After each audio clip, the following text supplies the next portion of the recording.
দুই শালিক ধারাবাহিকের অন্তিম পর্বে দেখা যাবে যে গৌরব আর দেবা গোড়াকে খুঁজে পেয়ে পিয়ারকে কোথায় আছে সেটা জানতে চাইলে গোড়া সেটা বলে দিলে তারা সেখান থেকে চলে যায়। এরপর ঝিলিক আর আঁখি পিয়ারকের কাছে এলে পিয়ারকে ওদের আঙ্গুল দিয়ে দেখিয়ে বলে ওইটা হচ্ছে ডেড জোন, আর তোরা যদি তোদের বাবা মাকে বাঁচাতে পারিস তাহলে বাঁচা, না হলে চারজনের একসাথে মৃত্যু হবে। এরপর আঁখি ঝিলিককে বলে তুমি আমায় বলে দাও কিভাবে কি করতে হবে, তারপর আমি এদের শায়েস্তা করছি। এরপর ঝিলিক যা যা বলে দেয় আঁখি ঠিক সেভাবেই গুন্ডাদেরকে মারধর করে।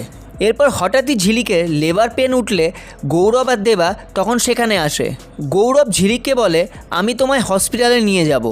তখন ঝিলিক বলে তুমি আগে বাবা মাকে বাঁচাও, আঁখি আমায় নিয়ে যাবে। এরপর ঝিলিক আর আঁখি রাস্তায় আসে।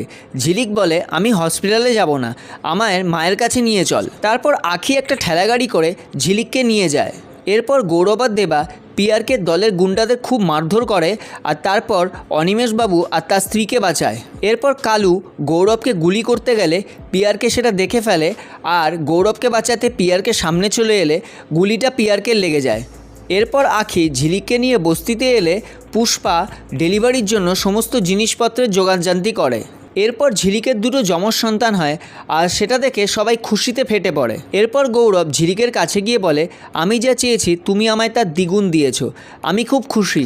এটা বলে গৌরব ঝিলিকের কপালে কিস করলে ঝিলিক কোনো সাড়া শব্দ দেয় না। সেটা দেখে গৌরব বলে ঝিলিক কথা বলছে না কেন। এরপর আঁখি ঝিলিকের সামনে এসে বলে আজ যদি তুমি কোনো সাড়া শব্দ না দাও তাহলে আমাদের দুই শালিকের গল্প সব মিথ্যে হয়ে যাবে, আর কাঁদতে থাকে। এরপর ঝিলিক চোখ খুলে আঁখিকে বলে এইসব কথা কেউ কোনোদিনও বলবে না, আমিও না আর তুইও না, আর সবার মুখে মুখে ঘুরে বেড়াবে দুই শালিক। এরপর শেষ হয়ে যায় দুই শালিক ধারাবাহিক। তো বন্ধুরা, আপনাদের মধ্যে কারা কারা এই ধারাবাহিকটি মিস করবেন কমেন্টে অবশ্যই জানাবেন। ভিডিওটি ভালো লেগে থাকলে একটি লাইক করে দেবেন, আর এই রকমই আরও আপডেট পেতে আমাদের চ্যানেলটি আজই সাবস্ক্রাইব করে নিন।